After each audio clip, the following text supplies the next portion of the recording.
I'm so excited. I have such an amazing guest today, and we're going to talk all about circadian rhythms, circadian fasting, about how light really sets the mood, motivation, and biological processes.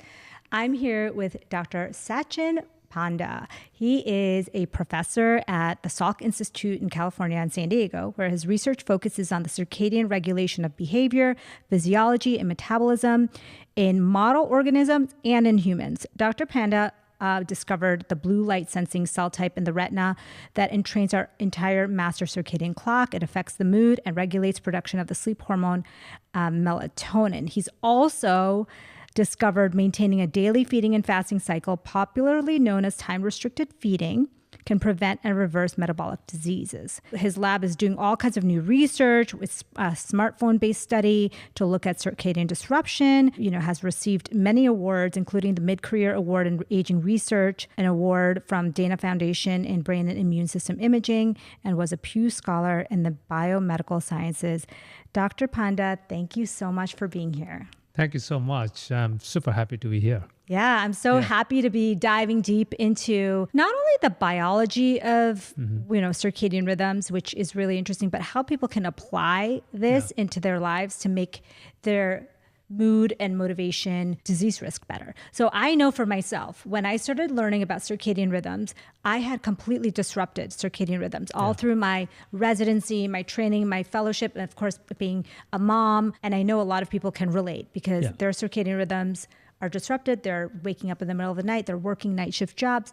And as soon as I started to sync my routine to circadian rhythms, I saw an almost immediate benefit in multiple ways. What does the research say about kind of what gets better when you start to live and eat with circadian rhythms? Well, let's dial back with circadian rhythm.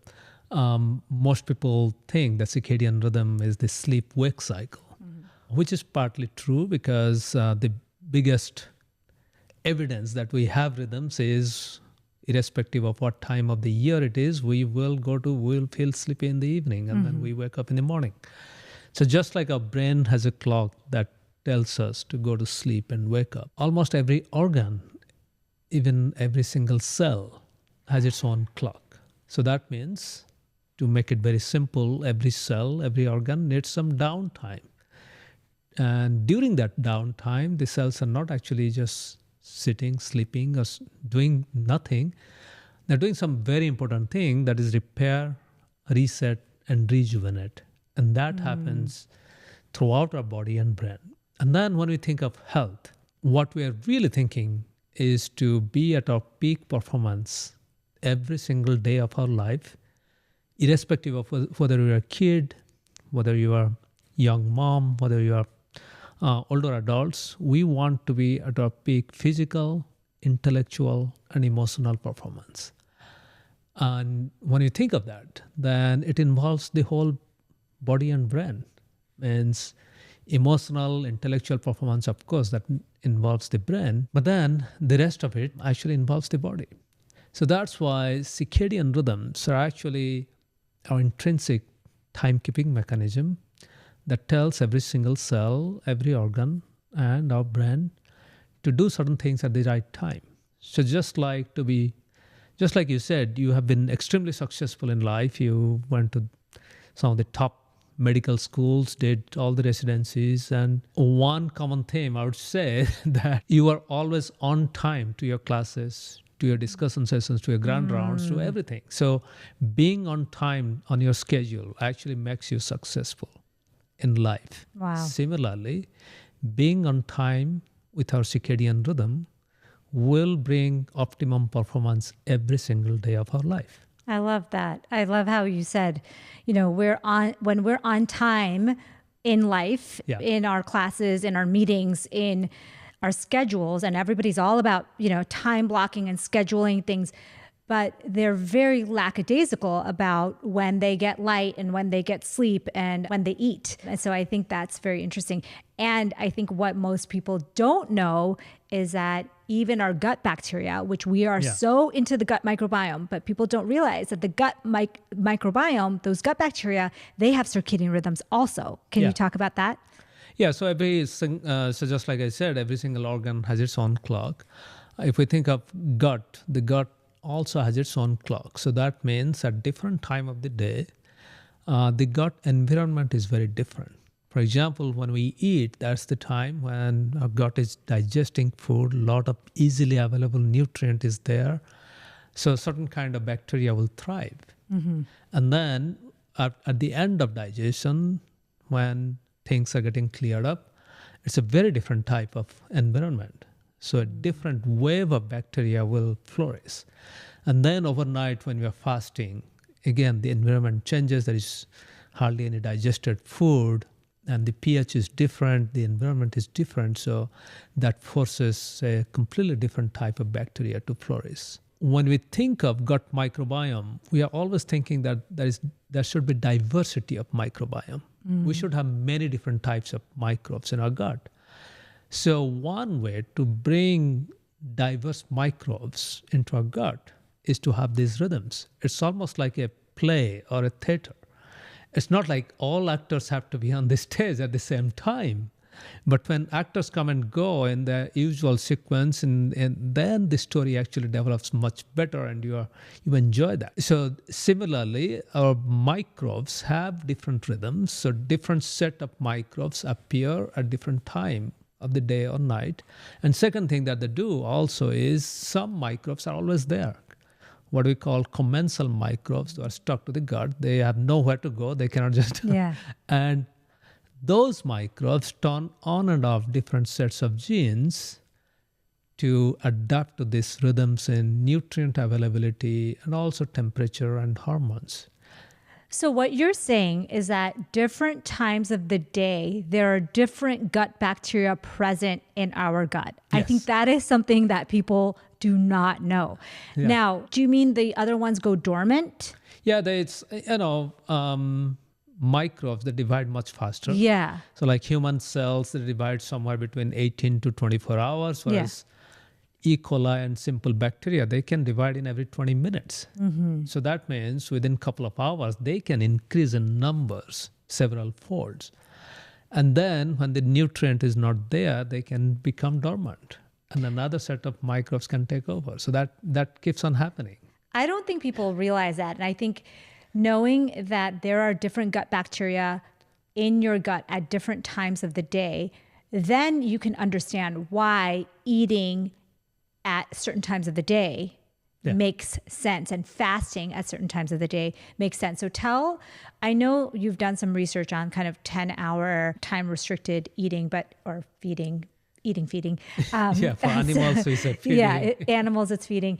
So tell us what that actually is for people who don't know what time-restricted feeding or time-restricted eating is, because I think people are used to hearing the word intermittent fasting. They're not used to hearing the other word. Yeah, so intermittent fasting is more popular term, but the scientific term for the usual form of intermittent fasting is called time-restricted eating. Time-restricted eating is when we do it in humans, and time-restricted feeding when we do it in animals, mostly mice, rats, and even sometimes fruit flies. The reason why they can be relatable to humans is just like we have 24 hours day-night cycle, we eat, sleep, and be active in a 24 hours rhythm. Animals also have the same rhythm. So that means when animals are fed within a certain time, then regularly, then their circadian rhythms are much stronger.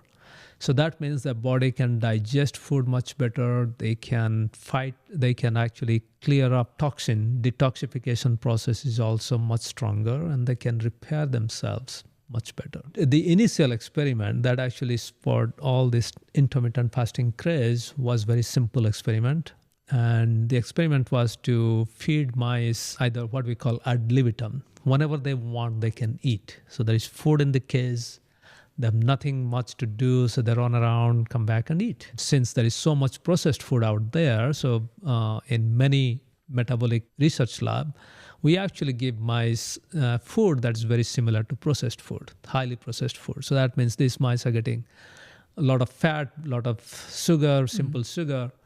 And then when they eat whenever they want, they actually become obese. They have high blood pressure. All the bad things happen. They're more prone to cancer, dementia, every chronic disease that we can think of. We get the same food, but then we get the food only for 8 hours. And mice are very smart. Within 3 days, they will learn that food is available only for 3 hours. So they gorge on that food. So if we look at 24 hours, in any given day, these mice are eating the same number of calories within 8 hours as the mice that are eating throughout 24/7. So then what we found was extremely surprising, because until then, we knew that quality of nutrition matters. You have to eat good food, and there is no dispute about it, to be very clear. Yeah. And quantity also matters, because there is more than 100 years of research showing that if you reduce your calorie intake by 10 to 20%, depending on how much you're eating now, then you can also reduce the risk for many diseases, and animals can live longer.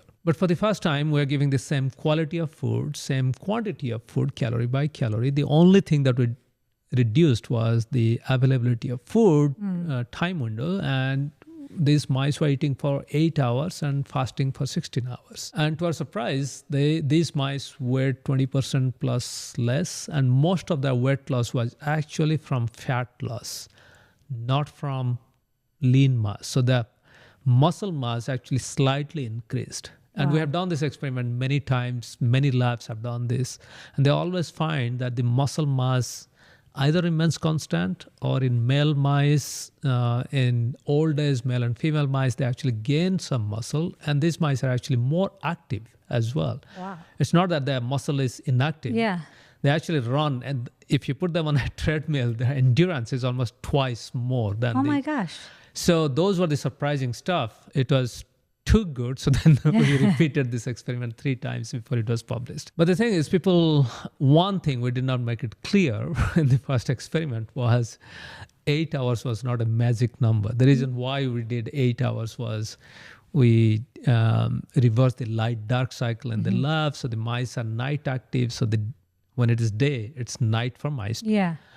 And since most people come to work for 8 to 9 hours, we feed them for 8 hours. Yeah. Yeah. That makes sense. Subsequently, we have done this experiment 8, 9, 10, 11, 12, up to 15 hours. And then what we find is in mice, 8, 9, and 10 hours work almost equivalent. Of course, 10 hours, 8 hours is slightly more better, but then there is no experiment where we have seen statistically significant difference between 8, 9, and 10. Okay. That led to the idea that, 10 hours can be as good as 8. And that's why most of the human studies that we do, we tend to start with 10 hours. Yeah. And we ask people to try to reduce their calorie intake to 10 hours. I love that, because first of all, I think that makes it much more doable, because I think a 10-hour window means a 14-hour fast for people who like to think of it in the fasting window sense. And I think that's much more doable for humans that have jobs, and they can easily eat from, say, 10 a.m. to 8 p.m. or 8 a.m. to 6 p.m. That makes it much more feasible. Yeah. And then we also did a few other experiments where if we feed mice a healthy diet, but they're eating within 10 to 12 hours, they remain healthy for a very long period of time. So that means even if people are eating healthy, then they can still benefit if they eat within 10 to 12 hours. Then people might say, calorie restriction is good. Yeah. So now if you reduce calorie, then what are the benefits? Yeah. Again, the human studies are very difficult to do, and you have to do it for long term. The mouse studies have been done. There's a famous study that came out a couple of years ago from Joe Takahashi lab. Joe is kind of the father figure, a leading researcher in circadian rhythm field, and he does very careful experiments. So he reduced calories for one group of mice by 10 to 20%. Actually, these mice ended up eating 20% less. For mice, it's easy to eat less. Yeah. And when they eat that food whenever they want, so tiny meals are given to mice, 24 distributed into 9 equal parts or 10 equal parts throughout 24 hours. There is no fasting involved because they're always munching a little bit of food. The mice still live 10% longer. So that means you can eat less, but then if you're a mouse, you can spread the calorie and then you may live 10% more. But if the mice reduce the calorie, but they ate it within 12 hours, and if the 12 hours at nighttime when mice actually eat, they live 35% longer. So 25% more lifespan by just adjusting time on top of calories. In addition to reduction, also reducing the hours. Reducing the hours and aligning it the nighttime. And Joe, being very careful about his study, he also had another group of mice that were eating within a very short period of time. Within 3 hours, they had to eat everything that they eat. Okay. So we have 3 hours eating, which is almost equivalent to 1 meal a day, some people do. Or the mice are eating within 12 hours. And there's not much difference between 3 hours and 12 hours. So that means 12 hours eating, 12 hours fasting with a low calorie per mouse was as good as 3 hours of eating and 21 hours of fasting. So the take-home message from all of these experiments is, in the pursuit of perfection, don't give up what is good for and feasible for you.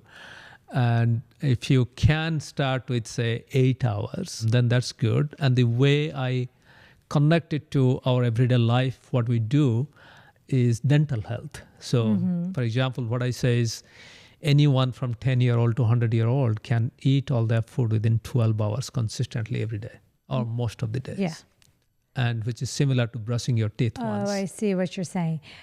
And if you want to better take care of your teeth, then you brush twice or floss, and that's eating within 10 hours or something. Got it. So you're saying in the ideal scenario, everyone, teenagers up, everyone teenagers up should be eating within 14 hours, within 10 hours with a 14-hour fast. Anyone, whatever health condition, they can easily do 12 hours eating, 12 hours fasting. 12, but if you really want to take care of your health, if you target for 10 hours eating, 14 hours fasting, that's even better. That even better. And even if you fall off, you'll fall off to 12 hours eating, 12 hours fasting. So tell me this. I know that the human studies are very difficult to do. Yeah.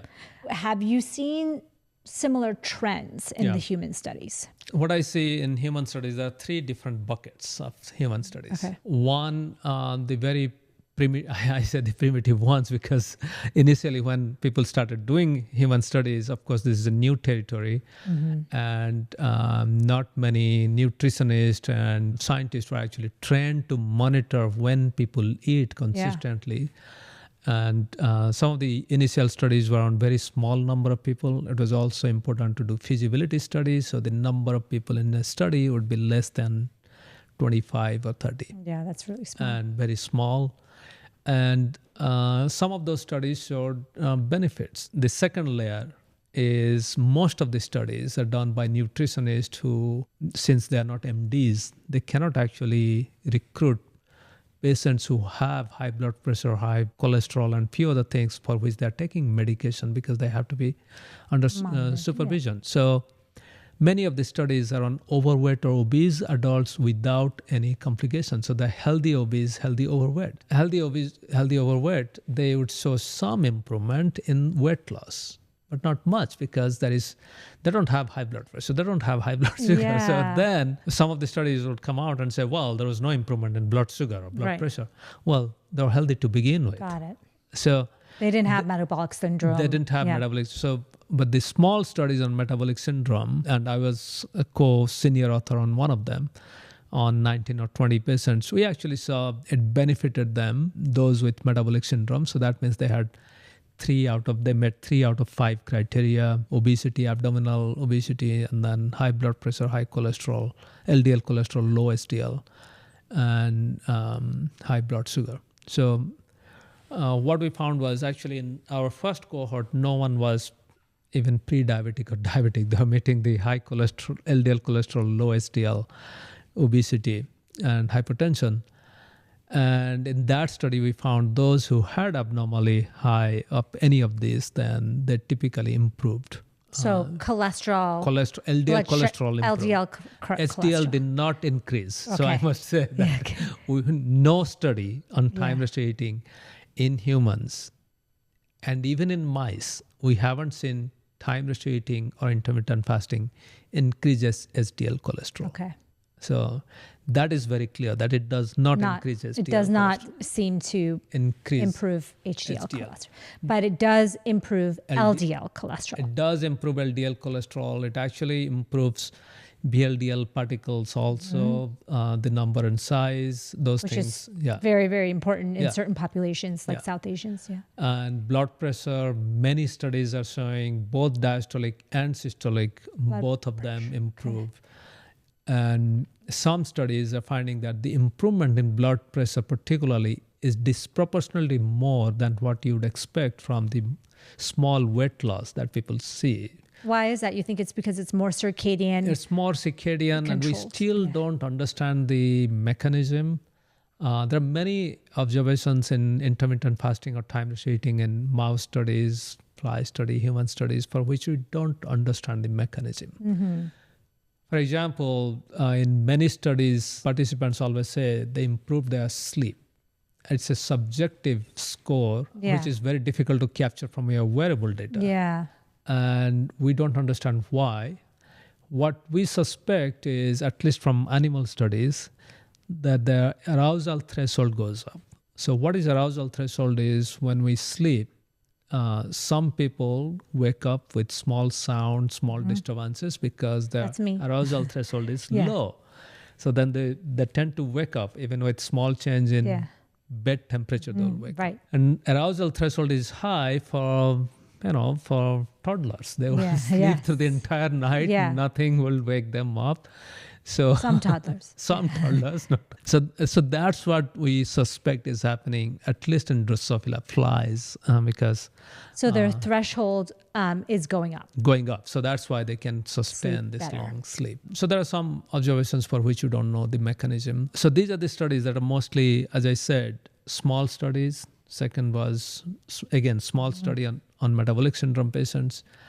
And then the larger study, there are only few randomized control trials. And again, the initial randomized control trials were, people are asked, hey, go and try to eat within 8 hours. And then they came back after 6 months or 3 months, and then they found no improvement. But the question is, it's almost like telling somebody, go take the medicine. Yeah. And if they don't. And you don't even know if they're adherent, what they're eating, the quality. Yeah, compliance and adherence was very difficult to measure. So that's why in most of our study, we actually do two things. One is we put a continuous glucose monitor at baseline for 2 weeks. Yes. And then we also give them an app where they have to log everything that they eat or they eat or drink. Yeah. So we have the timestamp of food or beverages, and we also have the CGM data. And then we also put a FDA-approved activity tracker. Not your garden variety ones, but these activity trackers are more sensitive. They also capture light, quality of light these people are exposed to. So from quality of light and quantity of light, we can figure out whether they were actually outdoor, indoor, whether they're watching TV. So we can actually get a lot more information. So in that way, we have much better idea of their compliance and adherence. We built this platform with the app and all the wearables and the data analytic pipeline. And that enabled us to collaborate with quite a few very leading researchers, mostly physicians. And in that way, we can actually recruit patients who need help. It's not healthy overweight, healthy obese people. And what we're finding is even some of our collaborators, they try to start with 8 hours time ratio eating. And then from the compliance and adherence data, what we find is they gravitate towards 10 hours. Yeah. I think that makes sense, even for most people that I speak to and coach. And especially, I find that women, especially when they're around that perimenopause, 30s, 40s, 50s, do much better on kind of the 10-hour. Yeah. And it's more doable and it's less stressful for the body. It's less stressful. At the end of the day, you have to also personalize to your lifestyle. Right. Means if eating breakfast with your spouse or children is much more important, then yes, that's very important. You should do it. And then also structure your day so that after 10 hours, approximately 10 hours, you have your last meal. What is your schedule like for eating meals? I know I'm skipping over a lot, but just as an aside, because I'm sure that, you're human too. You're Yeah. very busy. You're traveling all the time. What are the hours that you optimize, one, what you optimally want to do and what you actually do? Yeah, I mean, my target is to have breakfast say, before 8 in the morning because I have to be in the lab by 8:15. So usually both of us, me and my wife, we have breakfast together. And what I realized is even from our participants' data that we see, breakfast is the first meal. Everybody is breaking their fast. So, Right. So the first meal that you eat at home is typically the healthiest meal. Yeah. Because if you are preparing the meal or if you bought even stuff, then you tend to buy healthy breakfast. So that's why that's important. And then if I have a good big breakfast, which I typically have, then I don't actually need too much for lunch. Yeah. Most days I have an apple or mostly a couple of fruits, or in emergency I have some emergency food in my lab, which is Right. which is actually oatmeal and protein powder and some nuts. Yeah, there you go. Okay. It's I don't have to waste too much time. Right. And then I'm back say 5:30, and then when I start from lab, I share my location. So Oh, nice. As soon as you're home, it's ready. then as soon as I am home, depending on if I still have energy, then I would go for a run or I'll have food, and then after an hour or so, if I have energy, then I'll go for a run. And so you try to stay within that 10 hours. Yeah, I try to stay within that 10 hours, but the practice is, maybe once or twice I'm outside that 10 hours. I may go to 12 or 13 hours. The point is you should have various things in your toolbox to live a healthy life. And sometimes, as you said, life happens and we have to deal with that. Another thing that we have to keep in mind is, although we have circadian rhythm, we have been living with it for last 200,000 years or so, we recently woke up to its importance because in post-industrial era, our life became 24/7. We realized that to stay awake late into the night and to work is the secret to creating wealth and to move up in social ladder. And second, in any society, in any modern society, we need at least 15%, 1 in 6 to even sometimes 1 in 5 adults to work in night shift or rotating shift to make our society healthy and safe. We cannot afford doctors not showing up in the night shift. Sorry, Amy. I know. Well, luckily not me anymore, but I work with a lot of physicians that continuously have circadian disruption, and it's irregular, like they're on call. Yeah. So it's not like every third night it could be, all night, one night, and then nothing for a while, and then erratic for a few days. And so I think that's the harder one for me to help with. And I would love for you to counsel people like that. So I'll give you a couple of scenarios when we have a moment of people that have a very erratic sleep and wake cycle. Like, what are the couple of things that they can do to even improve their health based on their inability to regulate their sleep and wake cycle? Yeah, so we actually did a randomized controlled trial on firefighters. Okay. And this was done in San Diego. We had 150 firefighters. Wow. And they were randomized to 75 on standard of care. That means they got healthy nutrition advice. And then the other 75, we asked them to self-select a 10 hours eating window. Yeah. And then try to eat everything within 10 hours. They were allowed to have black coffee outside that window, because one thing in our lab is if we take any target patient group, then we make sure that we know what they're going through. Yeah. So that means Emily Manoogian, who actually led this study, she and few other staff members of my lab, they did ride along with firefighters in the busiest fire station in San Diego. So that means they sort of, just like any firefighter, at 7:45 in the morning, went through the daily briefing, shared the breakfast and lunch and dinner with them. They were assigned a bed, they were assigned an engine. So anytime the tone turned on and anyone calling 911 and then the fire station tone turns on, they had to pay attention whether the engine is called. So that means even if your engine is not going out, you still have to wake up and look at the sign to see whether your engine is cold. And they figured out that on an average, they were going, on that particular night, they went 10 times. Wow. So when they came back, they said, I clearly remember, Emily said, I don't know how these guys are alive.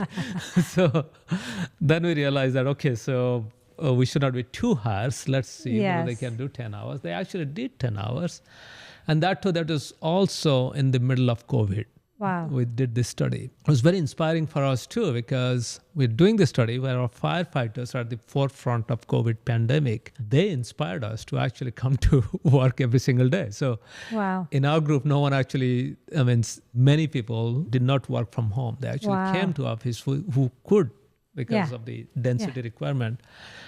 So they were very inspiring. But what was interesting was they also realized that there are very few studies, lifestyle intervention studies on shift workers. Yes. And there may not be another lifestyle intervention study like this on firefighters. So they took it very seriously. They said for their brothers and sisters. Yeah. How many people, nurses and, even retail workers. Yeah. So what we found was, since it was kind of a first come first served kind of study. So we did not, if we had a criteria that only when if you are unhealthy you would be part of the study, then that would disclose to the employer who are unhealthy. Yeah. So that's why it was a tricky study. But what we found was nearly 70% of firefighters in our study had at least one condition of metabolic syndrome. And those who had any of these conditions, they improved under time restricted eating. So first thing, it was feasible, because that was the biggest thing. Is it feasible for these 24-hour shift workers? Because they do 24 hours. They go 7:45. The shift starts at 8 o'clock.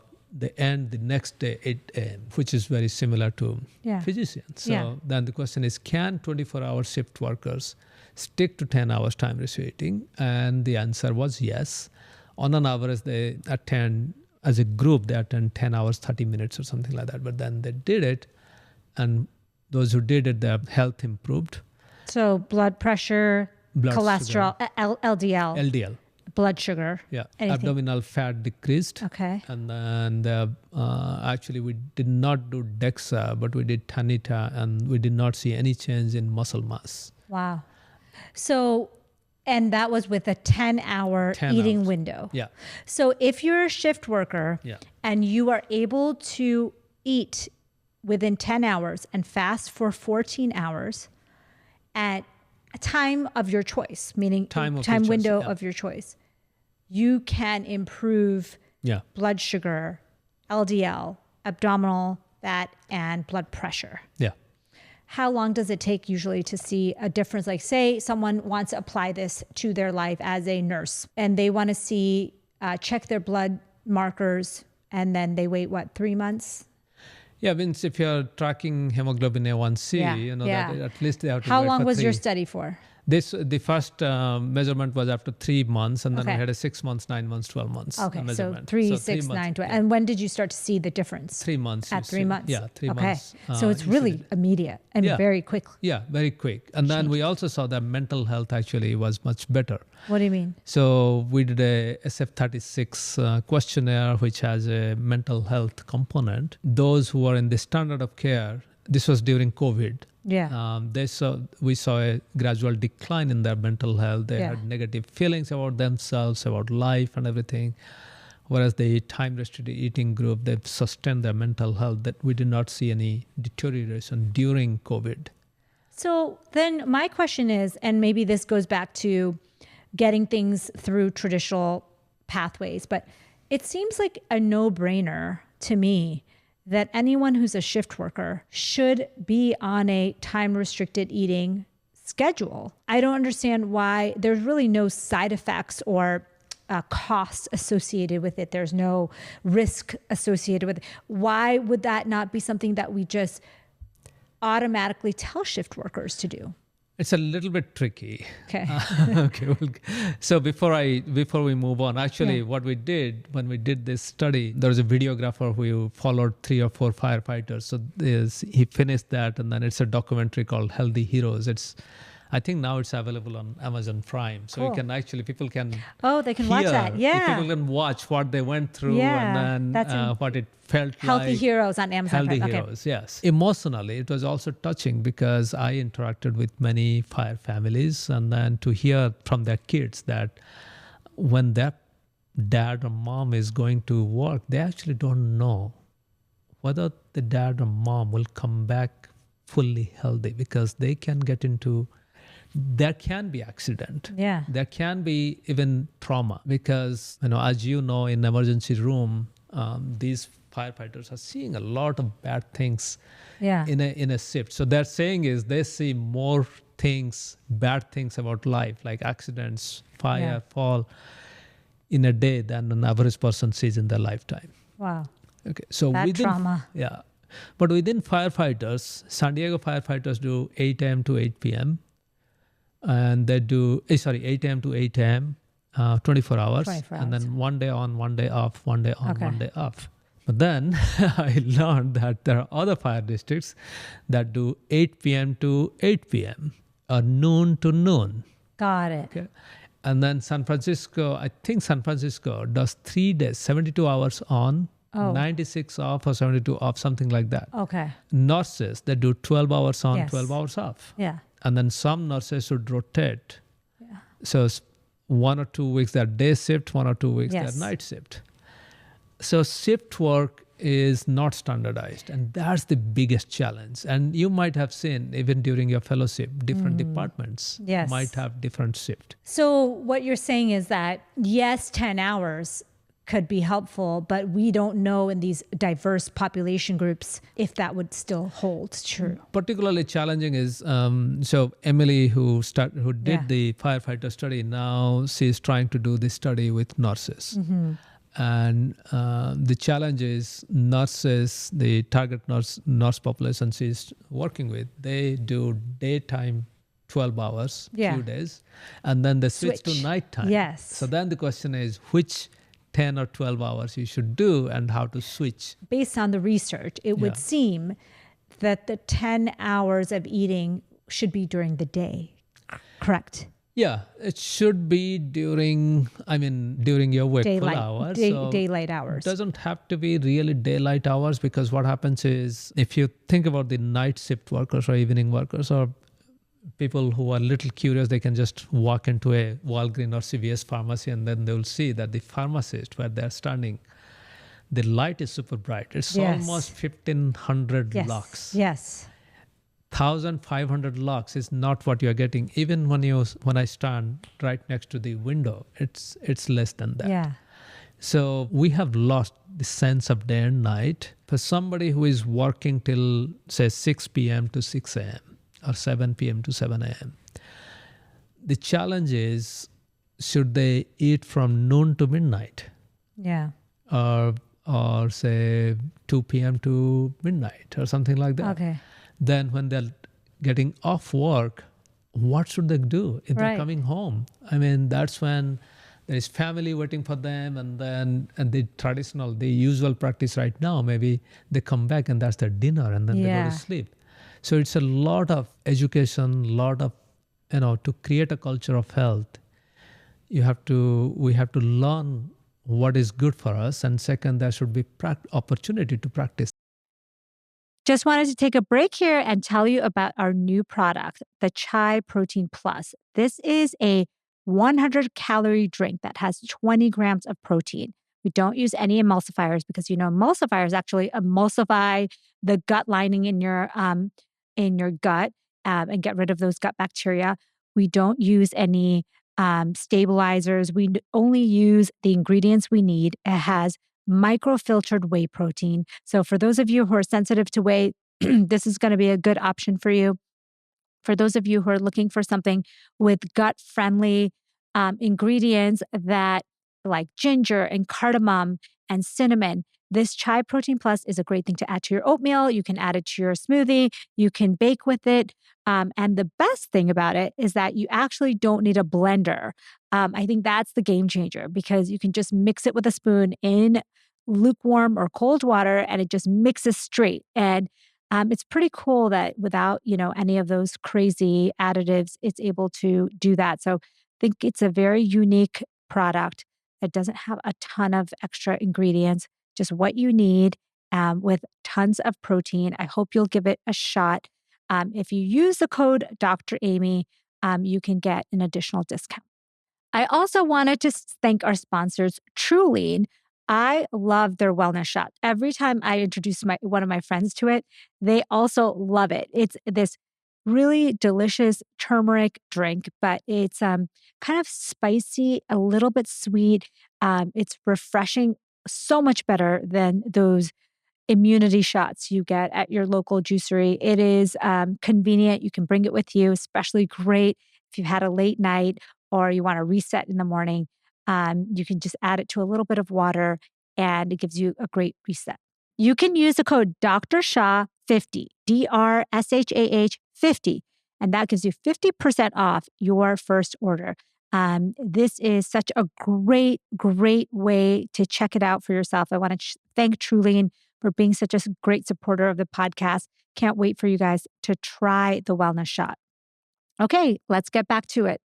Has length of life ever been studied with this, like longevity? I know that those studies would have to be very, very long, but I would assume that if you're improving disease markers, that this practice may improve longevity. Yeah, so the mouse studies and Drosophila fly study, those have been unequivocal. Yeah. There is no doubt that this actually increases lifespan. But what about humans? Human longevity studies don't exist. No. There was only one calorie restriction monkey study done many years ago that took 25 years. I know. So because in my mind, it doesn't make sense not to do it. But I'll tell you another thing. Like, for example, when you hear about anyone living to the age of 100, we rarely hear an orchestra conductor, a physician or a professor or an airline pilot living to the age of 100. Yes. It's usually some very normal person who does a 9-to-5 job or is very relaxed, retired at the age of 60, 65, is living a very regular life.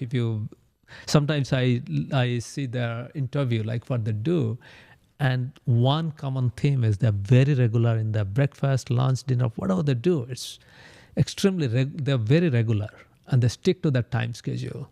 You mean the centenarians are more regular in their meals, timing, sleep, everything. Yes. Yeah. But do you think that has to do with cortisol, or do you think that has to do with time of eating, or do you think that, you know what I mean? There's so many different things that are going on in those people's, like when I think of centenarians, especially the ones in the blue zones, like we hear, the books and research, these people are not only are they spending more time outside, which we could definitely equate with circadian rhythms. They're eating regular meals, but they're also eating meals with family, have good social connections, have good sleep. And most of these people are pre-cell phone era. And so we don't really know, now this next generation of centenarians with the cell phones and disrupted circadian rhythms and different, we don't have social connections the same way we used to. I'm curious to know, are we going to really live longer, or are there other things that are going to determine maybe the stress, this cortisol is the main driver at that point of longevity? There is a famous scientist in circadian rhythm who is a MD PhD in Harvard. He started his work on stress and cortisol and nothing to do with circadian rhythm. And I've only heard this story secondhand from one of his trainees, not from him. So the story is he was measuring cortisol from patients who are going through extreme stress, like somebody who would go to get his heart transplant, getting ready for the surgery and doesn't know whether he will survive or not. And he would measure this healthy control, people under stress, different types of stress. And what he found was the highest cortisol level is when a person wakes up. Nothing else beats that peak. Yeah. So then the question is, we're already going through that very strong cortisol in the morning and nothing else is beating that. So the cortisol most of the stuff comes from people who are genetically predisposed to high cortisol level and how that affects the health. And then the second line of evidence about stress and cortisol comes from people who are on steroids for a short period of time for various reasons. Yeah. And they do experience a lot of adverse side effects. Yes. How to measure, optimize cortisol is a difficult, challenging. That's what I was going to ask you. If has your team or teams like that with circadian rhythms seen? Obviously, there's a spike in the morning that is physiological. Yeah. But is there a change in the cortisol cycle, because it is connected to circadian rhythms? Yeah, it's very strongly modulated. So if you disrupt circadian rhythms, I would assume you will see that cortisol disruption. Yeah. And there are many reasons for cortisol to rise, and one is healthy stress, like exercise will rise your cortisol. So, and then how is body reacting to that cortisol? We don't know yet. So the thing is, when I go back to the lab and try to look at what is going on in the popular media versus what we really know, I feel like we are still in the dark age of medicine. Yeah, 100%. Very simple thing. Like, for example, people say inflammation is the cause of every bad disease. Right. No, inflammation is good. No, but then the question is, define inflammation. Right. How much IL-6 you are talking about? How much IL-12? Yeah. How much TNF-alpha? It's very difficult to get those numbers. And one may be high, but the other one is... You can't measure so it in the way that you really... Because people always ask me too, how do I know if I'm inflamed? And there's you can check a CRP level, but that's very inaccurate in terms of, and there's really inflamed. What does that mean? Inflammation in your organs or inflammation locally, joints, that's good, joints. So it's a very, very difficult, and it's very frustrating to patients because they want to know, I need to balance my hormones. And we are in the dark ages because we really don't know how hormones are affected by circadian rhythms or by any event. Coming back to the discussion about centenarians. I think our goal should be, are we staying healthy now? And what is our goal for the next 5 years or 10 years? So for example, I always tell everybody should aim to have one common goal. If you have children, then you should not be taking any medication for treating any of the chronic diseases when your kid graduates from high school. Oh, that's the goal. Okay. That's a simple goal. Okay, so I have a few more years, but I think I can get there. That's a simple goal that anyone can take. And then when I worked with firefighters, I heard another goal firefighters have, that is, they say that, well, I really want to be healthy so that I can actually go and play with my grandson or walk my daughter in her wedding or dance. And they say, it's not the Tai Chi style dance. I really want to dance. And that's kind of interesting that, yes, people have this goal that they want to lose weight to fit into that wedding dress or to go to a party. But if you think that, okay, so I want to dance in my daughter's wedding, I want to play with my grandkids. Those are the tangible, very personal goals that people can have. And then if you walk back, then it makes sense that, okay, so to do that, you should have a normal weight. You should manage your health in a way that you reduce your joint inflammation and have low risk for arthritis. And of course, if you have high blood pressure or high blood glucose, then you are on a sliding scale. So you got to prevent all the telltale signs of metabolic syndrome. So that makes it easy to have a personal and social goal and then work towards that. Well, what about the people who say to you, and I'm sure these people say to you, but you are the expert in this world. What do you recommend with regards to how much time in nature, how much sunlight? Because I think we get mixed messages from the media about, what is healthy or what we should do. But from the circadian rhythm standpoint, what are the things that we should be doing to be optimally healthy? Yeah, so I said there are 6 things. Okay. So number 1 is try to go to bed at a consistent time and be in bed for 8 hours for an adult. Yeah. Okay. Because if you're in bed for 8 hours, then you'll get 6.5 to 7.5 hours of restful sleep. And almost all studies throughout the world, whether it's done in Asia, Europe, Africa, they all have shown this U curve of sleep and health. That is, people who sleep 6.5 to 7.5 hours, they are the healthiest one. They have low morbidity. Of course, people haven't looked at mortality. So they're the healthiest. And you have to go to bed at a consistent time. You just cannot say that, okay, I'll go to bed at 10 o'clock tonight, be in bed for 10 hours. Tomorrow I'll go to bed at 1 o'clock. Because of the circadian nature, our body, before even we go to bed, our body has prepared and figured out that what time the growth hormone spot will happen, what time the cortisol will begin to rise, what time testosterone will go down and up.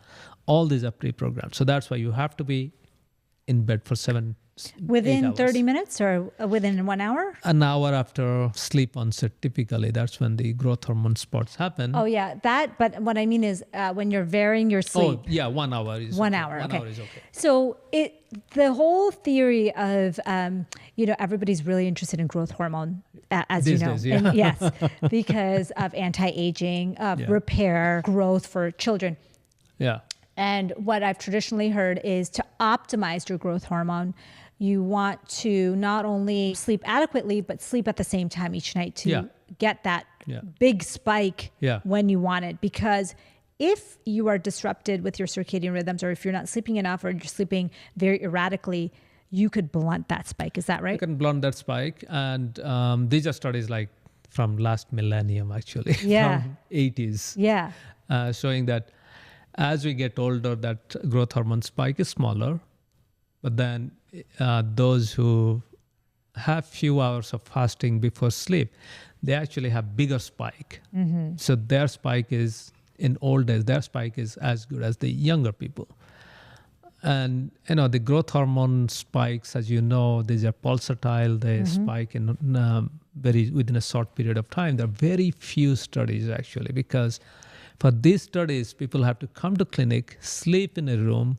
They have a blood line, and that goes through the wall. And on the other side, they're sampling your blood every 10 minutes or 20 minutes to capture that spike.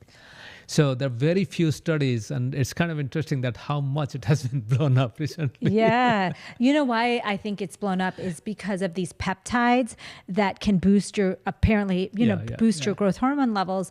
And people think that this is kind of a way to stay young, is to boost that growth hormone, because as you age, since that growth hormone goes down, and for women, as you approach menopause, that growth hormone spike goes very much lower. And so I think the theory is that if we can get that growth spike up, that we will anti-age. But the problem is, in my mind, if we optimize our sleep, and we could talk about the other things, sunlight and sleep and eating, fasting before bed, then our own growth hormone spike will go up. And it also, growth hormone is one of the mechanisms, right? One part of this play. Yeah. Just imagine if your lead actor comes to the set and then the rest of the set is not ready. Right. What is that person going to do? Right. So what happens is, when you think about repair, what exactly is happening in terms of repair? Few things. One is maybe the weak and the dead cells are cleared up. And second, the cells have to divide to fill in the gap. And the best example is our gut lining. Yeah. Because our gut lining loses 7 to 10% of cells every single day.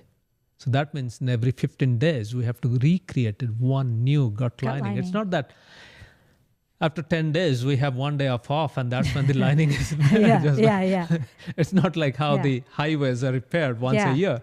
Actually, this repair happens every single night. Yeah. And again, this is where the circadian rhythm field has discovered long time ago, again, last century, that most of the cell division happens at nighttime. And that's very strongly seen in mouse, in human skin. Of course, we haven't looked at human cadaver samples that closely. The point is, all the animal species, we evolved under light and darkness. And during daytime, there is a lot of UV light. Yeah. So that's why we have been programmed to divide our cells at nighttime. So that cell division is happening at nighttime, and growth hormone plays a role in that repair process. So even if you spike your growth hormone during daytime, your cells are not going to divide that time. Yeah. So you may not have the benefit of it. Again, this is where I always say, yes, we do a lot of hand waving in public media, but actually no one has done those kind of very careful experiment where, for example, in mice, we take mice where maybe growth hormone deficient mice and we spike them when they're not supposed to see growth hormone, and is it going to give them the benefit? So those experiments have not been done even in mice. So that's why so we don't even know. Yeah, we have to be a little bit careful. It's not that growth hormone doesn't spike in humans at all during daytime. Actually, again, old studies from 80s have shown that if a healthy adult is food deprived for 24 hours, then during daytime, there will be growth hormone spikes. Wow. So that stress somehow spikes growth hormone.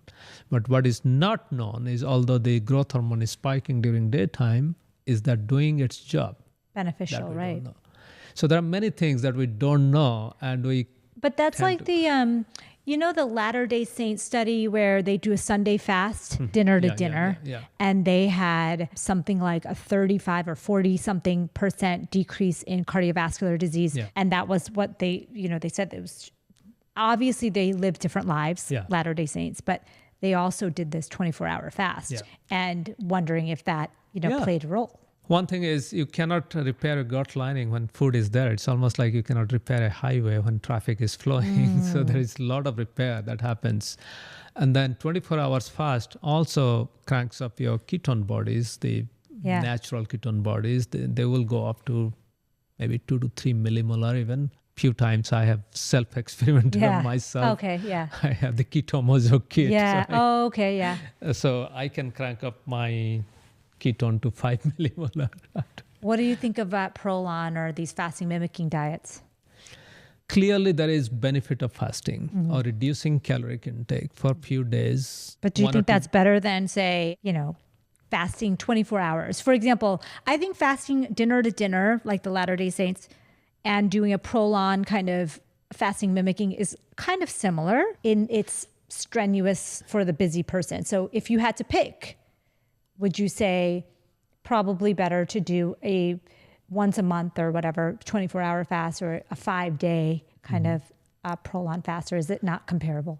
No, I mean, let's look at the practical thing. When we are thinking about fasting, of course, I cannot fast.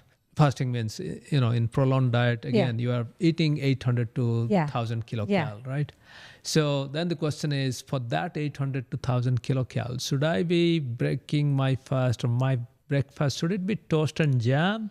Yeah. Should it be cereal, the cereal that we get in milk? Means there is so much calculation that we have to make. Yeah. And then if all that calculation is taken out, and then there is this box that shows up saying that, okay, you don't have to think about this. We have already figured out you are not eating toast for breakfast for sure. And these are the things that you'll eat, which is already much better, nutritionally much better. So you are improving two things. You are improving nutrition quality, reducing nutrition quantity. Yeah.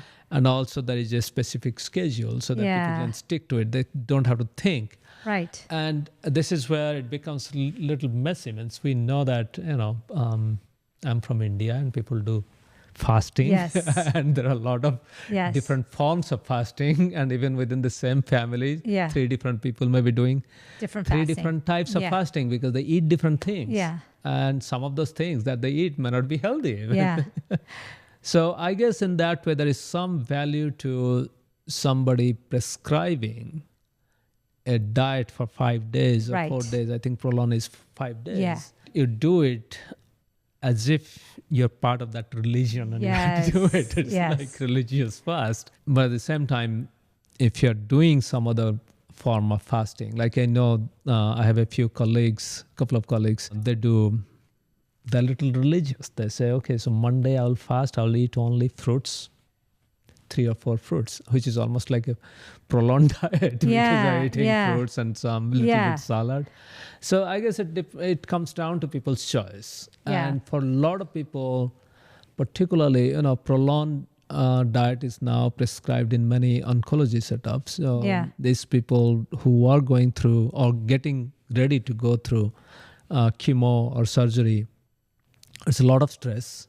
The last thing they want to think about is what to eat. And for them, I think this is a very simple way to yet healthy solution, that they don't have to do that mental math to think about what to eat on those fasting days. I found that when I did it. Yeah. And then the second one is in the morning after waking up, try to wait at least 1 or 2 hours before consuming any calorie containing food. And this is something that I must say, my frank disclosure is there is no clinical study showing that morning fast versus evening fast and all that stuff. But it's entirely based on the hormonal rhythms that we know. So 2 things happen in the morning. Our stress hormone cortisol reaches its peak within 30 minutes of waking up. And then our melatonin, which is the sleep hormone, that is still declining slowly in the morning. So it takes 1 or 2 hours to come to the daytime level. And many people know that very high level of cortisol and food, they don't interact very well. And second is melatonin also makes it difficult for our pancreas to produce enough insulin to take care of the morning glucose or carbohydrate that's in almost all breakfast food. So that's why 1 to 2 hours waiting. With coffee also? Well, so the black coffee comes into play, and this is where, when we wake up, what exactly we are doing. We're going to the bathroom, brushing our teeth, and maybe you're prepping. Some people may be prepping breakfast. Yeah.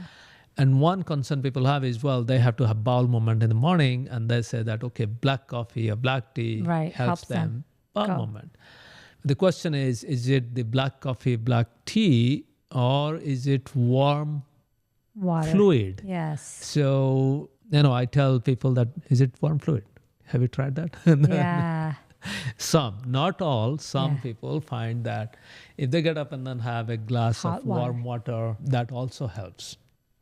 It builds up pressure because you drink like 1 or 2 glasses of water, and then it's warm, so it actually triggers this similar pathway or something. So again, this is something where we cannot force mice to oral give us some warm water and see whether they're pooping or not. Yeah. And this is something that people have to self-experiment. And based on hormone rhythms, and make sense. Yeah. I always went with this 3F morning, like fast for 12 to 14 hours. So that's and then fitness, meaning go outside and get some sunlight, natural sunlight, and a little bit of movement, even if it's just a stretch, you don't have much time. Yeah. And then the food comes. Yeah. And so it's naturally about an hour after you wake up at least. And also if you're, if you really want to eat nutritious, that's the time. You can put some time into making a breakfast, packing some for lunch.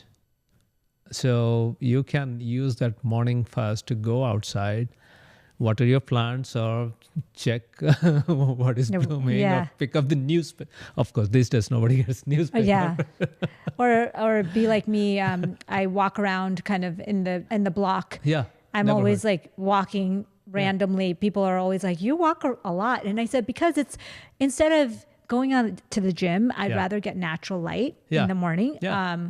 When I can, because that will benefit, so many things. No, actually, I love walking in the neighborhood too, because there's so many things. One is the social aspect. At least 5 or 10 people will know that you live in that neighborhood. Yes, for sure. And otherwise, here in the U.S., you probably... people will never know that you exist. Which is, one of those things you were talking about, the centenarians. Yeah. I think that's a huge difference between the centenarians that we've studied so far and modern life. Like here, if you didn't come out of your house for 3 days, nobody would even notice. Yeah. But actually, since I go for a run or walk, Yeah, same. sometimes when I'm traveling, I'll come back and people will say, "Hey, were you traveling?" Yeah, I because didn't they see you. notice. That's good. Yeah, That means So it's that. like, okay. interesting. So that's the morning routine that if you can, it's better to wait for 1 or 2 hours. Yeah. And actually, in one of our studies, the first study, metabolic syndrome study, we had only one person who was diabetic, and his morning fasting glucose was 140, and during daytime he had big 3 spikes. And if you would ask, that person's lifestyle would be healthy in many ways because he had exactly 3 square meals, one breakfast.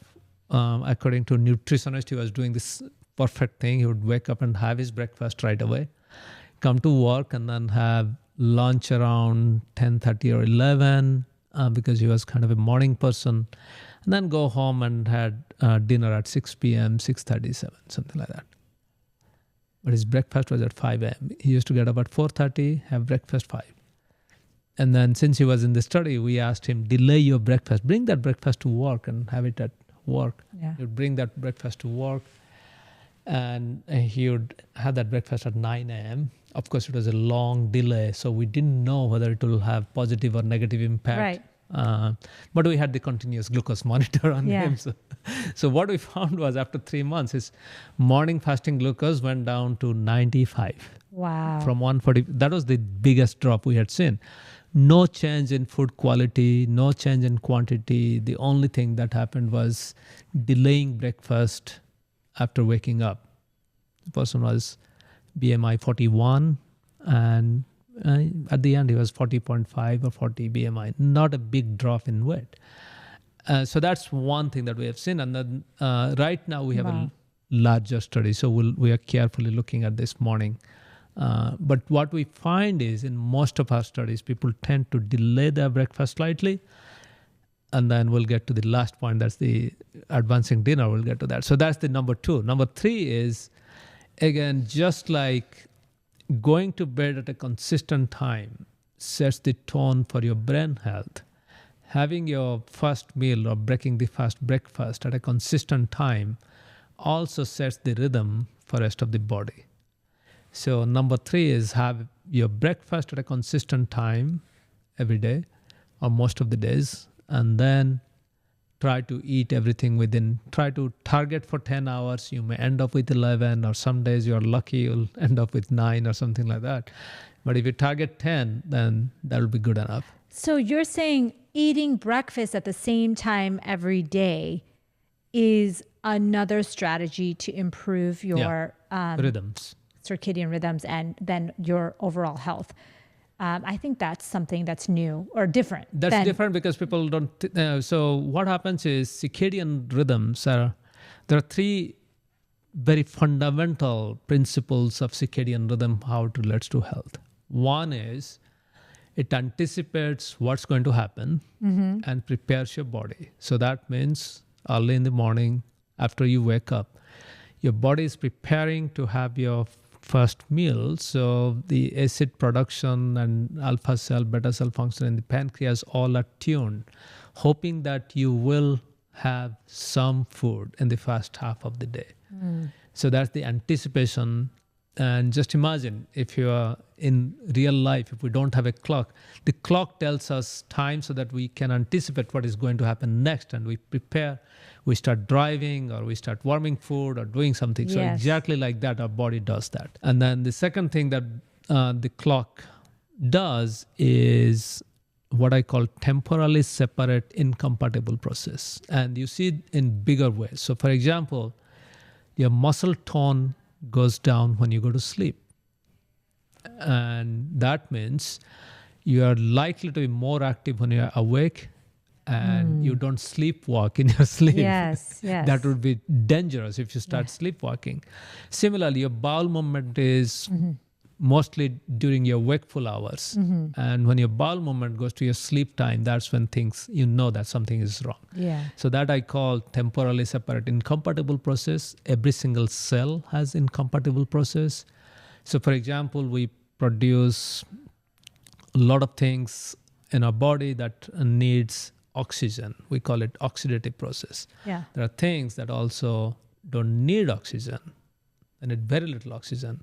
Those are reductive process. And those two can be at different time of the day. If they mix up, then we have reactive oxygen species and then oxidative stress, all that stuff. So those are the three bigger principles. So in that way, our feeding and fasting and sleeping and activity, these are timed appropriately to different time. And we just have to follow that instruction. So sleep at regular times and 8 hours regularly, then delay the breakfast by 1 hour at least of waking. After waking up, wait at least an hour before your first calorie. And then have regular meals at times and maybe regular size meals as well, because means if your breakfast is good enough, big enough. So one thing is, if you have fasted 14 hours, you have a good appetite in the morning.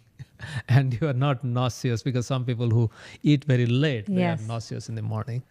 So they have good appetite and you can eat a good sized meal. And if you have a good sized meal with complex carb, fiber, protein, then you are less likely to snack before lunch. Right. And you can go easily. That's the most productive time, will be like 30 minutes after your breakfast till your typical lunch time, or 1 or 1:30. Yeah. So that's the time when you will have most executive function done. Yeah. And so that's so number 3 is try to eat have a consistent breakfast time, try to eat within 10 hours or so. And then number 4 is try to get at least an hour of outdoor activity. 1 hour. Well, total. So I'll get to that. That's a lot for I'll an get American. to that. So 1 hour is, so for example, when I say outdoor, it's 1 hour of daylight equivalent. Okay. So if you're eating your breakfast next to a large window or on the porch outside, then that already counts. Got it. And the recommendation is you should get 150 active minutes in a week, so that breaks down to 30 minutes of active minutes. So I always say aim for 60 minutes, you will end up with 30 minutes. If you aim for 30 minutes, then you'll end up with 10 minutes. Well, one of the things I loved about moving to Arizona is that, on the East Coast, in the Northeast, everything is indoor. Build even campuses, malls, universities. Yeah. And I remember that I would go a full day and you'd come out and the sun had already set. Yeah. And so there was many days where you really got very minimal sun. And I love living in a place that is so sunny, and like my children's school, it's an outdoor campus. Yeah. And most of the places here are outdoor. So you have to walk in the sunlight. And I think it's weird that now when I think about it, I'm like, all those years in training and fellowship, like there were many times in Boston when I was training that probably months where I was going in and it was dark. And then I was coming home and it was dark, and we were indoors the entire day. Yeah. And if I think about it now, I'm like, no wonder I felt so burned out. Or, I mean, not that was the only reason. There's lots of other reasons. You're overworked or you don't sleep well. But you think about how much of a difference it makes just to get that little bit of sunlight. Yeah, that's why I say, daylight is the best antidepressant. It is. It's plentiful and it's free. Yeah. You just have to step outside for 30 minutes. Really, I agree with that. And I think that's the one that makes the biggest difference in the shortest amount of time. Like, you know how we say, okay, gut bacteria changes within days, but this is like, a couple of days also, you start to feel more energy or more better mood. So no, even during the pandemic, what happened was a lot of high school students and college students, they always sat in front of Zoom. Yeah. And then, of course, daytime, they were sitting in front of Zoom, and evening, they were doing their homework and other stuff.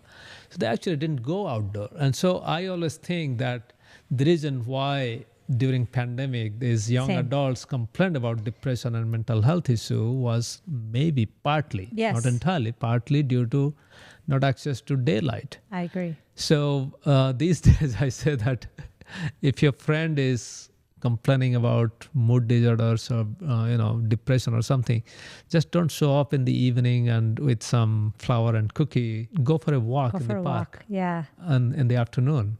Funny thing is that over the last couple of years since I've read your research and really found it for myself, I've changed my entire evening schedule on the weekdays. I don't do anything like going out to eat or meeting up with friends on a weekday. Yeah.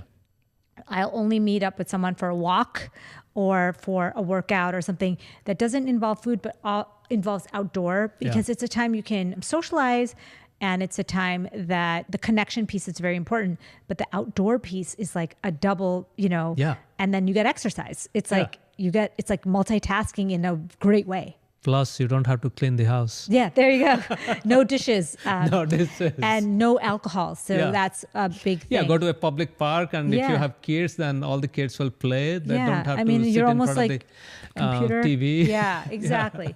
Okay, so then what's next? So the next one is, again, the evening routine. So that's in the evening, as your body is preparing to sleep, there are two things happening. One is you should also stop eating 2 to 3 hours before your bedtime, because when we eat, that's when there is a lot of circulation, blood circulation to the core to digest and absorb that food. So your core body temperature goes up. Mm-hmm. And for us to fall asleep, we want that core body temperature to cool down. Yeah. And in fact, our skin temperature goes up when we sleep. Our core body temperature falls. So that's one reason. Second reason is 2 to 3 hours before we go to bed, melatonin levels, this night hormone melatonin levels begin to rise.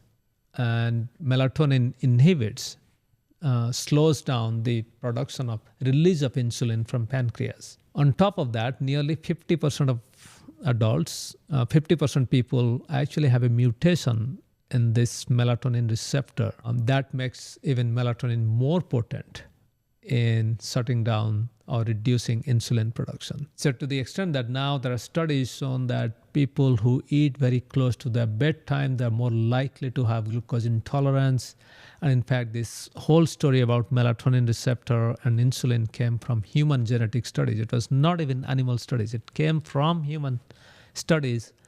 3 different groups independently found from genetic studies that there was a mutation in melatonin receptor that somehow was linked to either obesity or glucose intolerance.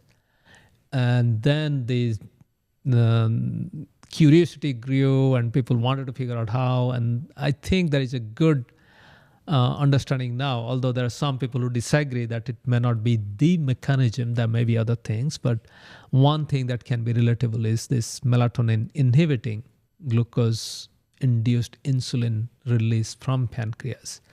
So that would keep your blood glucose level higher for longer time.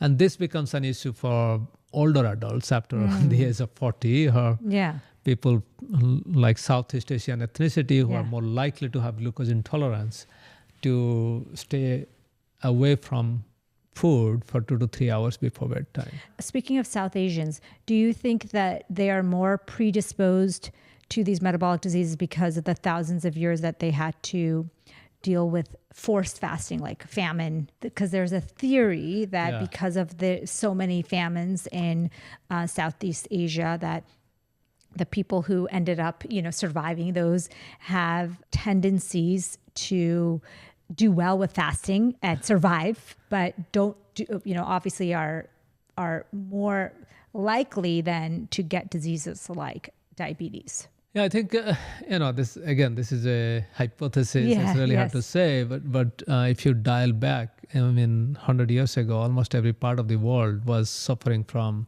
insufficient food. Yeah. We also had Irish famine and then few other famines in North America. I think in Southeast Asia, another issue is we actually have much more processed food now than it was before. Our simple thing like the rice that used to be parboiled rice, or even rice with the red, more fibrous brown rice that has almost disappeared from Southeast Asia. You have to pay a premium to get brown rice or something else. And my parents say this all the time. They said that when they were growing up, sugar was very expensive. White sugar was very expensive. Sugar was actually rationed. So every family would get only 5 kilo of sugar. Yeah, and so it wasn't very often that they got to have desserts. So I think that is a big reason that. But we also have a biological reason. There are studies showing, I don't know whether it's published or not, that Southeast Asians, we lose almost 50% of our insulin producing cells around the age of 50. So for women, it's menopause. For men, it's between the age of 45 and 55. All of a sudden, we just lose. We don't know why. And that's a mystery. Yeah, it's in my family. It's rampant. Like my dad is one of 5 brothers, and each one of the 5 that happened in their 40s. And so it's a combination of diet, obviously, and but they're not obese. They were eating a vegetarian processed diet. So you can say that, and coming to the US, it's probably even more processed. But yeah, I think there is definitely, I think I have that too, because I see my hemoglobin A1C climbing up over the years, despite being thin, on with standard wise. Okay. So those are the 2 reasons. And then, the third reason is, although your mouth stops eating, your stomach takes another 4 to 5 hours to digest that food. Then the intestine has to have the peristalsis motion to move the food down. And what happens is there is a circadian rhythm to digestion and peristalsis. Yeah. Between 8 to 10 p.m., 8 p.m. to 10 p.m., that's the time. Again, this is a study from last century. Where people looked at what is the protein-induced acid secretion from stomach. And, every time we eat something acid, something that has protein, it actually triggers our stomach to produce more acid to digest that food. Very simple. And what they found was there was a circadian rhythm to this. So between 8 p.m. and 10 p.m. in that study, of course, you can extrapolate slightly earlier or later. That's when our stomach produces too much acid in response to the same amount of protein. So what's the implication now? If you're eating late, then your stomach is likely to produce too much acid. It might be an adaptive mechanism to digest that food much faster than during daytime, because the person is going to sleep soon. But if you're eating too late, so we know that the acid in stomach comes up, and then our saliva is alkaline, that neutralizes. So during daytime, even if there is excessive acid, then this neutralization process doesn't lead to acid reflux. But late at night, our saliva production goes down so that we can sleep without getting drowned in our saliva, in our sleep. So saliva is less produced, and then we produce excessive acid. And then some people, not all, it's not like everybody will get acid reflux or heartburn, but for some people that can actually increase the risk or severity of acid reflux. And we know that in the US, nearly 60 million people get prescription for acid reflux medication. Plus, there are many who are just taking over the counter. So that's another reason why you should try to eat a little bit earlier. 2 to 3 hours before bed? 3 hours before 3 bed. hours. If you, again, I said shoot for 3 hours before bed, then maybe you'll end up with 2 hours. Yeah, so that makes sense. Okay. And then the 6th one is, avoid bright light before bedtime. That's the hardest one. You save that for last. I mean, listen, I understand the other 5 are something that's doable for me. And I can even turn off TVs, computers, overhead lights, but that phone. No, phone actually is not producing that much light. I mean, and I have the blocker, most of us have that. Actually, most of the studies with phones or tablets, if you go into the study, you'll see that in most studies, the brightness was set to maximum or 70%. It's above 70%. Got it. None of the studies had the night shift feature on. That makes me feel better. Okay. Yeah. Yeah, because the night problem is that most of us don't have time during the day to say, look at a TikTok or whatever it is. And so what I try to do is I try to do at least 20, 30 minutes before bed to put everything away and maybe read a book or do something. But it's really difficult to do more than that. 1 hour, 2 hours is very, very difficult to do. It's very difficult. And, most of the studies that came out was tablets at full brightness. Yeah. And very few people do. After they have heard about those who are trying to reduce the impact of light, they're not reading anything at full brightness. Yes. So when I talk about bright light, we're talking about going to a grocery store or a drugstore or Walmart, those kind of stores, in the evening. Is that what 1500 lux of light you think around? Yeah, so some it's around 1,000 lux or more. When you are going to the pharmacist, that area is the brightly lit, that's 1,500 lux. And you want at night, is there a lux that you should try to stay under? Are you trying to stay? Yeah, the rule of thumb is below 60 lux. Yeah. So in What's 60 lux? Most indoor, if you have 40 watt equivalent LED lights and those are the orange shifted, then you're mostly safe. And then night shift mode on a phone Night shift is about mode in the mode. Yeah. Is how many lux you think? Night shift mode is actually it depends on again how big is your screen. Okay, like a cell phone. Yeah, so that's pretty low. It's less than 20 lux. That's great. That's good to know because I think that's a big thing that people get scared. Yeah, people think that they have to turn off everything. Yes, and then, no, it has to be pitch black. No, it's not like that. But I do think that the studies on ambient light are very interesting because I think most people don't realize that they should not have an ambient light on when they're going to sleep. Yeah, so that's, again, it's kind of interesting that some people can sleep only with a dim light on. It's kind of interesting that my mom always wants a very dim light. Like, she even has a separate light that's her night light. Okay. And it's an orange color light. Yeah. Of course, she also lives alone, so she wants a little bit of light. And if it is complete dark, then she's just scared and she cannot sleep.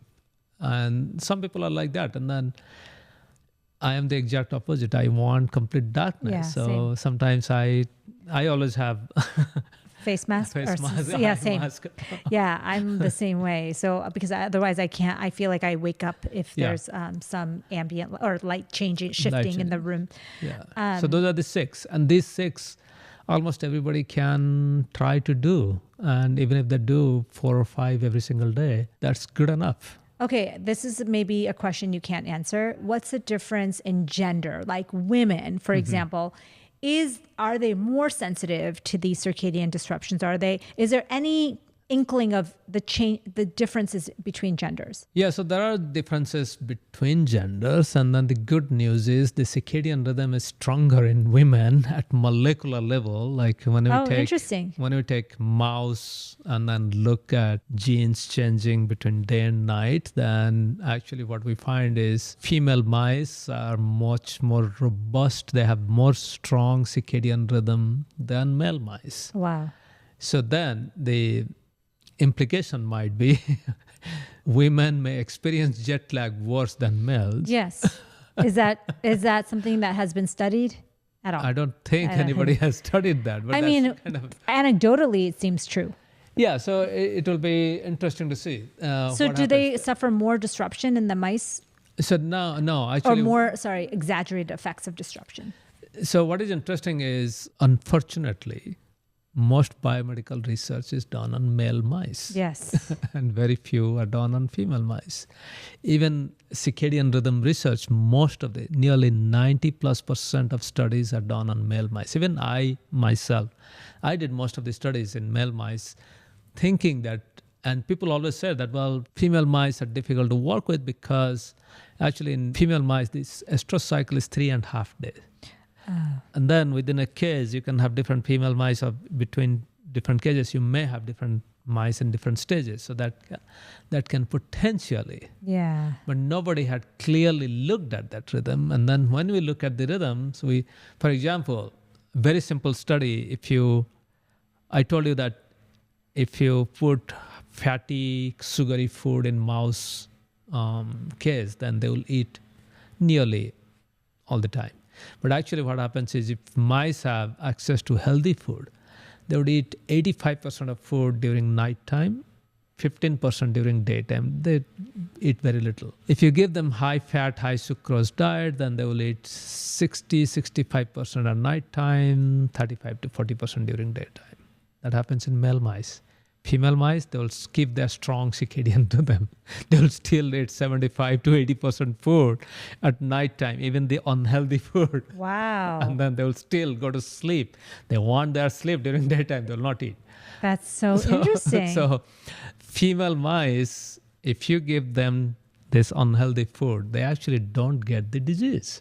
Wow. And in humans also, women are more likely to be healthy obese or healthy overweight than men.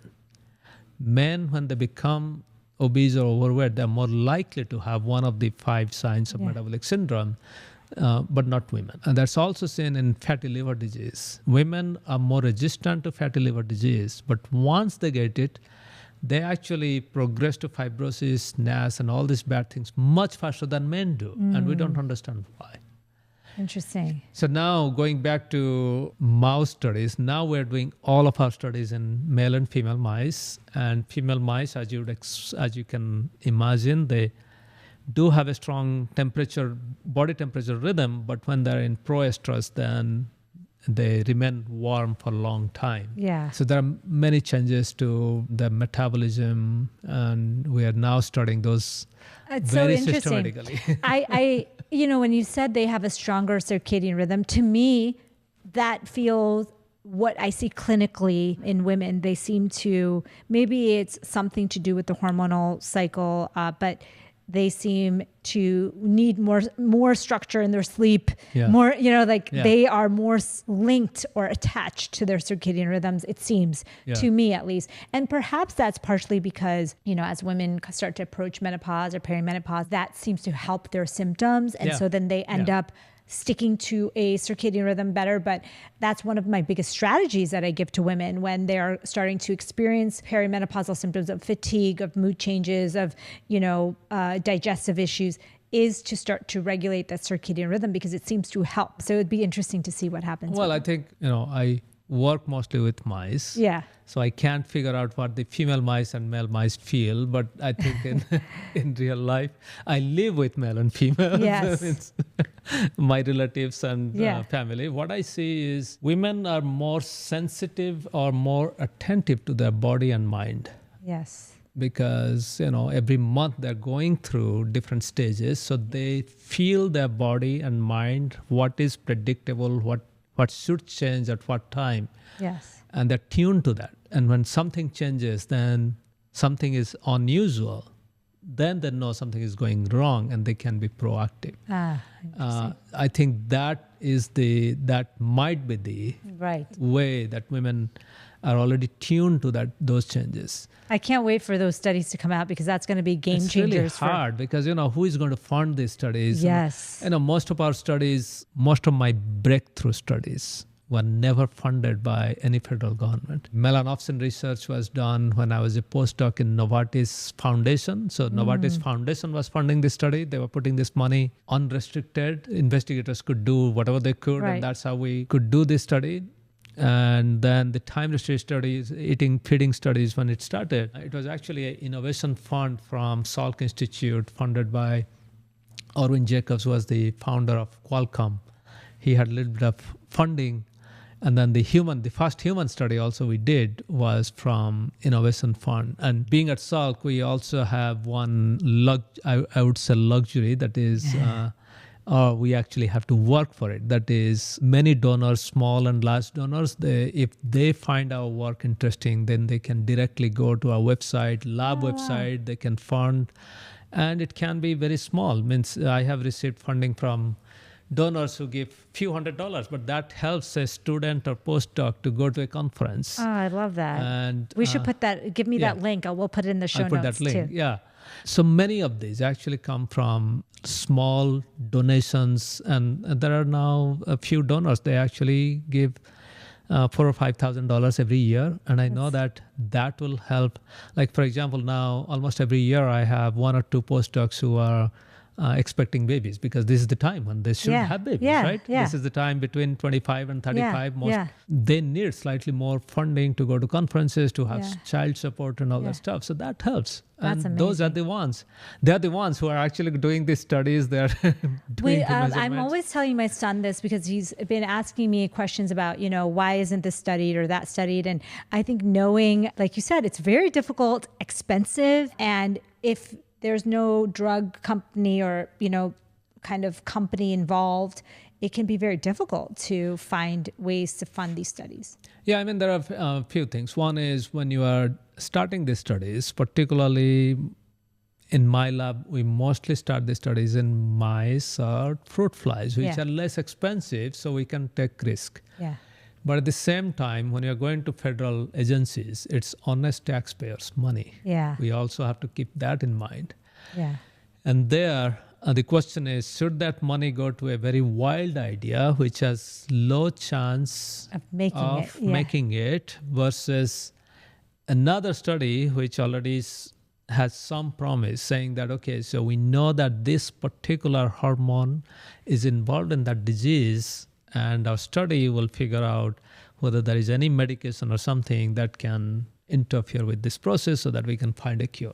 So when these two ideas are competing together, then of course Yes. it's You're not It's going a to take the risky risky one because hypothesis. it's the honest taxpayers' money. We have to Well, invest that into yeah. something. So that rationale comes in. So this is where the foundation money or the donors' money can be used to build that initial hypothesis to say, okay, we suspect these 20 different hormones are involved, but we want to go through these 20 different hormones. And it's likely that none of them is involved, but we can at least test that with a very small study with Yes. donors. So that's what we do. Even the first study with the metabolic syndrome, 19 patients, there's an internal UCSD funding and Salk funding that went into it. Interesting. So it's kind of interesting to see how the research pipeline moves. So the wildest ideas are rarely funded by federal funding. These are mostly small donations, donors, and foundations. They help. We have so many ideas in this, even in our conversations, Yeah. that could be tested, but are a little bit, off. Like, in fact, these things that I'm telling you about women, Yeah. we were talking about women, and that's how this came up. But the fact that women are not studied, or that male mice were the only ones that were studied until what year, you think? About when did you start to include female mice? I think only in the last, I would say, 7-8 years. Yeah. Really in mid 2010, after 2010. Yeah. And also it's not with federal money, Yeah. because many times when I write grants to do the experiments in both male and female, the expenses are so much that they'll say, well, do you really want to do this in male and female? Why don't you figure out whether they're different or not? If there is not too much difference, then why don't you just do it in one sex? So Not the crazy. other one. It is so crazy. Now we have a little bit of, so that's what we do with donations, that we can actually do the study more systematically. The stuff that I was telling you about, what we see in female mice, and that was again a non-federal study. Wow. So now I'm really more and more interested in male-female differences, and also going back to nutrition. One thing is, we talked mostly about sleep and nutrition. We did not talk about exercise and physical fitness. Yeah. And one thing that we all experience is after the age of 50 or 55, we all will have some kind of joint problem, ligament problem, some bone injuries, and also our bone mineral density will gradually go down. So I'm more and more interested in also the physical fitness. What is the impact of exercise on non-muscle tissue? Yeah. Why exercise improves kidney disease? Why exercise? We don't even know. Yeah, so those are the things that we are actually starting. I mean, some of the theories, right, is that, maybe the gut bacteria are producing more short chain fatty acids, and they're anti-inflammatory, and they're going everywhere. Yeah. Right. That's one of that's why they think that the brain feels less inflammation. But yeah, that's not really, it's not really well studied beyond, just theoretically. And maybe there must be some old studies on it, but that's so this is where, doing this study systematically, because we now have done male-female mice time ratio eating. Yeah. Now we have also done male-female mice in different types of diet. Now we just finished a study, male and female mice on endurance training exercise. What is the impact on different organs, including uterus, reproductive health?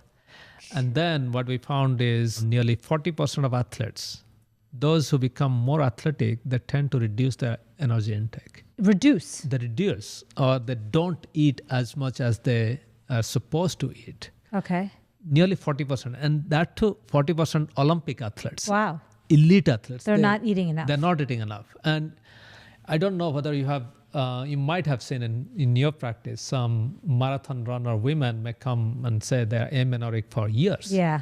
And nobody knows why. So Yeah. we actually just finished a study to figure out what happens in mice if we slowly reduce their food intake, but they're exercising enough. Wow. What is the impact on different organs? And these are possible. Again, I should shout out to Clara Wu and Joe Tsai. So they started a foundation, and their interest is very simple. They say, whatever we know in biomedical research comes from studying people who are sick or mouse models who are Yes. sick. What can we learn from studying elite athletes? Yeah. And that can also help to live longer. Where or are they live based? healthier. So they're based in San Diego. Okay. Actually, the funny thing is, from my office, I can see their house. So they can also see whether I'm working or not. That's awesome.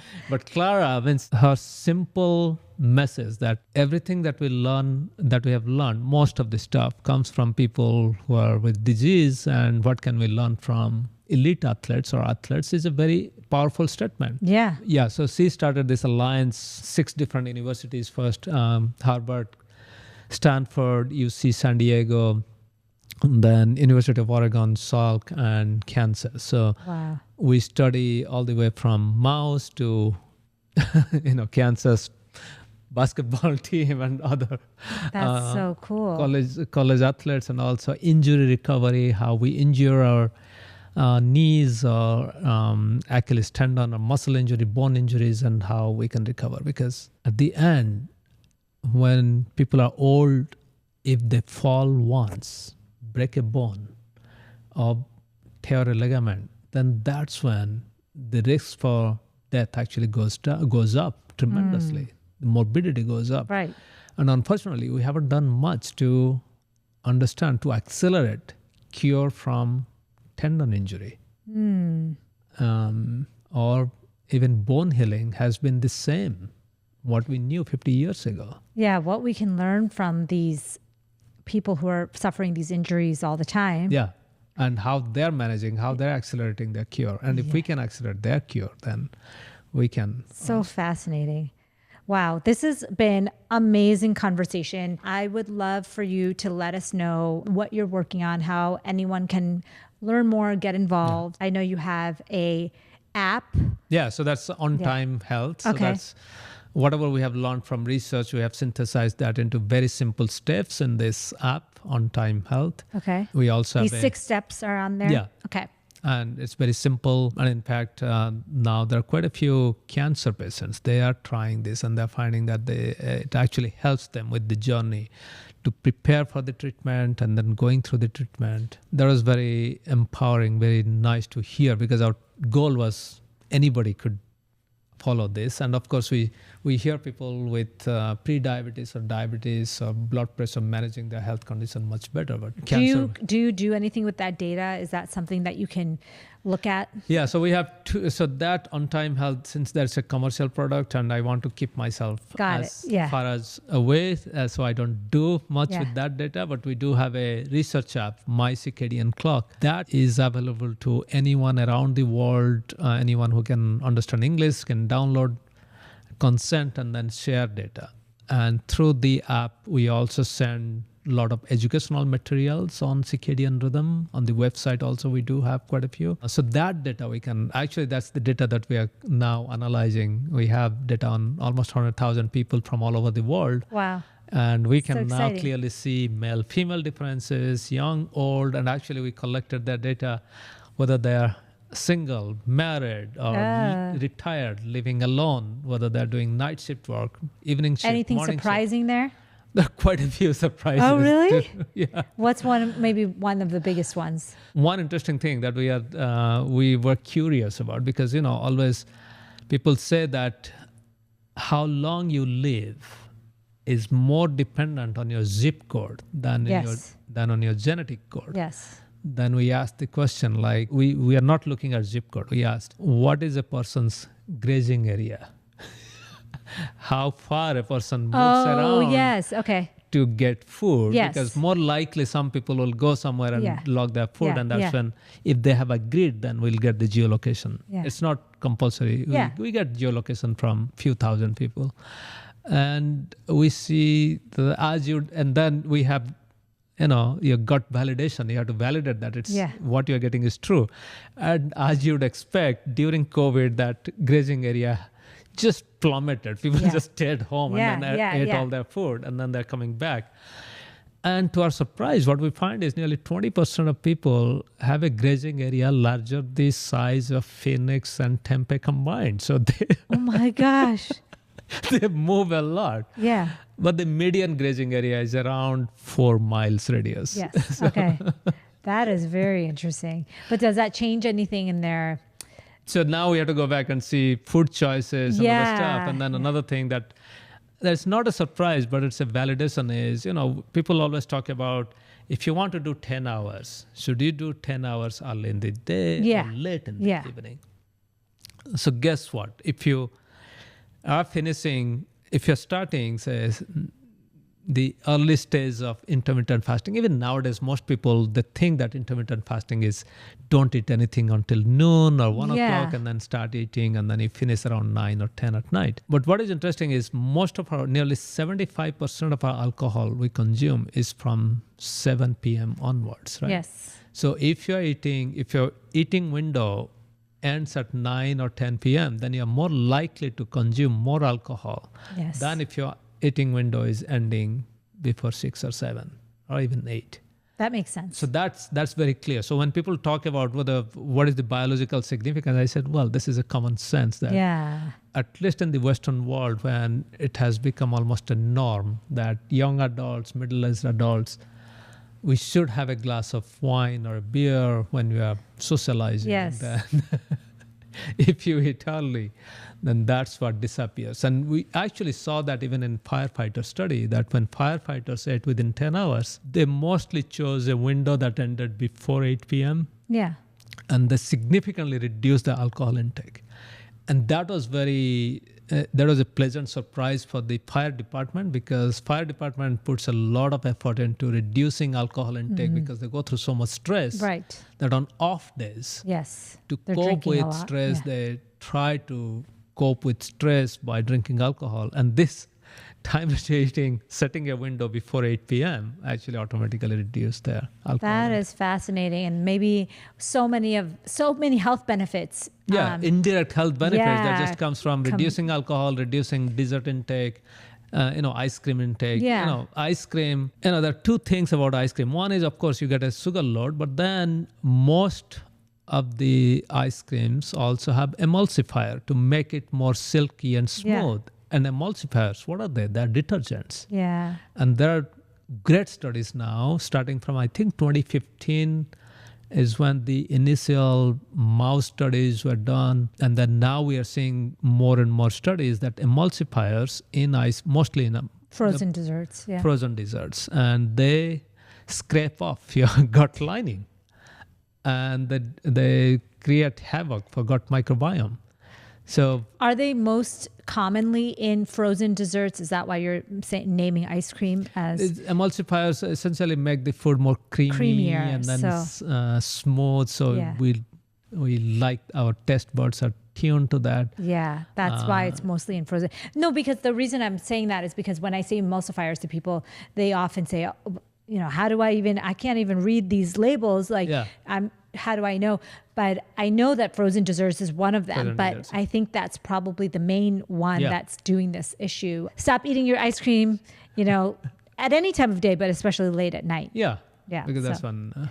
Well, on that note, I want to thank you so much. We pretty much burned out all our batteries and stayed way longer than we planned to, but I was so appreciative of your time and the conversation. And I could have asked you at least 10 more questions. So I appreciate your patience and help with this. No, thank you so much, because you are doing very important thing. That is, you are educating a lot of people on science and also giving them tricks and tools to adopt in their life. Because like you said, the things that you're seeing in mice and now in firefighters, and we may not be The federal government may not, hopefully they will soon, but it may not go into practice for 10, maybe 20 years. And so having these free or low cost, easy tools to try out for yourself is something I think is going to be beneficial to thousands, millions of people. So Thank you. Thank you.